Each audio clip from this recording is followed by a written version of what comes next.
สุดรอไปโรงเรียนพี่น้องเลยสบายดีกันตอนบ่าย2:30พุ่นจักอีหยังต่ออีหยังแต่ละมื้อแต่ละเว้น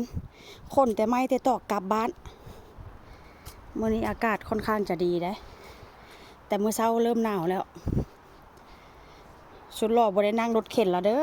เอารถเข็นออกแล้วมื้อนี้นะไปหุ่นนัดนั่นเด็กก็เจ็ดตู้โย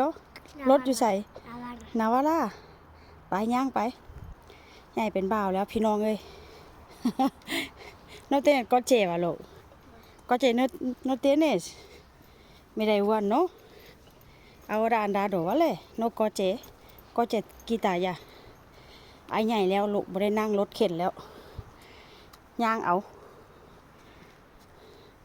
อีก4 เดือนก็5 ขวบแล้ว5 ปีแล้วพี่น้องเอ้ยใหญ่เป็นบ่าวแล้ว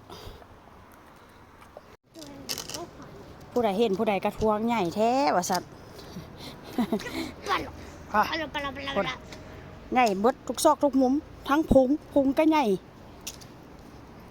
ก่อนคนเด็กน้อยบ้านเฮาเองเด็กน้อยบ้านเฮากะบางเทื่อก็สิใหญ่ซ้ำนี่ล่ะแต่ว่าสิ5 ขวบแล้วล่ะไป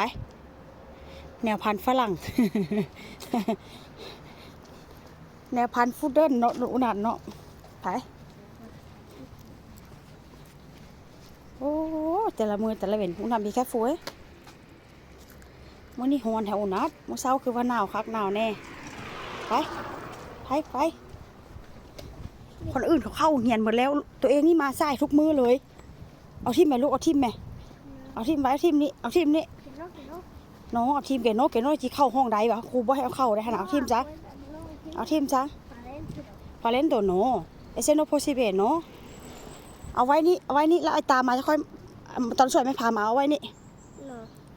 ไว้นี่โนชากุระเบเนสเอาไว้นี่มาเอาสวยไม่พามาเอาแม่งาติดากี้โนเอาทิมแม่ลูกไปส่งลูกแล้วพี่น้องมาเบิ่งต้นมะเขือเทศต้นบักเด่นกำลังสุกอันนั้นก็เป็นต้นกระหล่ำเด้อฮันเด้อเขียวๆนะต้นกระหล่ำส่วนอยู่ในหมู่บ้านนี่แหละกำลังสุกเลยพี่น้องเลยสุกเรื่องขาต้นเลยอันนี้ก็เป็นแม่น้ำข้าเจ้าเฮ็ดหุ่น2 หุ่นไล่นกไล่กาพี่น้องเรื่องเต็มเลยเห็นไหมแต่ว่าข้าเจ้ายังไม่ได้เก็บกินเนาะภาพบรรยากาศส่งลูกแล้วกับจิย่างกลับบ้านต่อบรรยากาศค่อนข้างจะร้อนพี่น้องเลยร้อนหูดับตาไหม